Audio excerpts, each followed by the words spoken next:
Островок малой родины в мегаполисе. Так называют коми-землячество «Невотас» в Санкт-Петербурге. Оно отметило свой 30-летний юбилей. В начале 90-х известный кинорежиссер-документалист Михаил Игнатов, художник-дизайнер Клара Тренькина и научный сотрудник Кунсткамеры Александр Терюков собрали вокруг себя земляков. С этого все началось. Анна Зубарева о дружбе Республики Коми и города на Неве.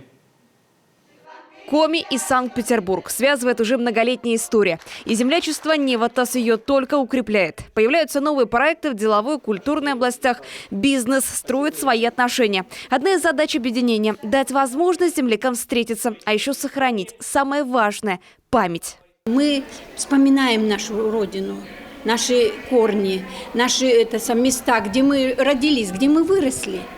И вот это немножко, вы знаете, на сердце становится легче, теплее, что ли. Сегодня коми-землячество «Невотас» – одно из самых активных национальных культурных обществ Санкт-Петербурга. Объединяет больше 300 человек. Это люди разных возрастов, национальностей и профессий. Студенты и ветераны, коми и русские, деятели науки и культуры, профессоры и предприниматели, врачи и рабочие. Стараются все те традиции, культуру, мы это сегодня видели на вечере, во-первых, сохранить, во-вторых, передать ее последующим поколениям. С моей точки зрения, это одна из самых важных частей, составляющих такие маленькие островки малой родины в наших городах. Землячество регулярно проводит собрания, встречается с руководством республики, организовывает культурные акции, реализует инициативы молодежи. Сколько всего было сделано за 30 лет, не перечислить. В каждую встречу они вкладывают творчество и любовь к родине.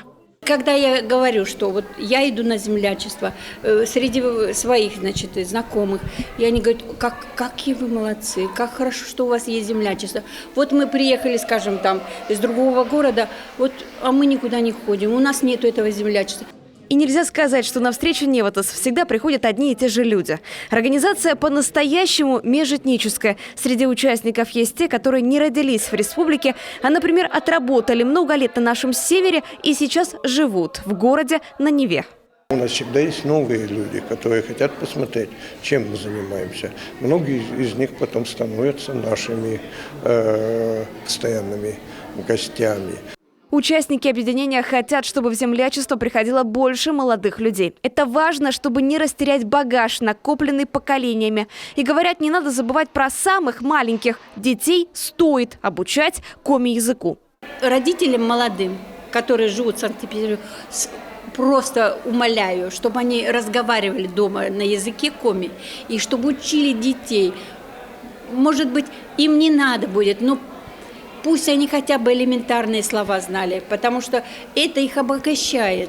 Найти земляка и поговорить на родном языке, пусть даже за 1500 километров от самой родины. «Невотас» дает эту возможность уже 30 лет. Анна Зубарева, Александр Вишняков, телеканал «Юрган», Санкт-Петербург.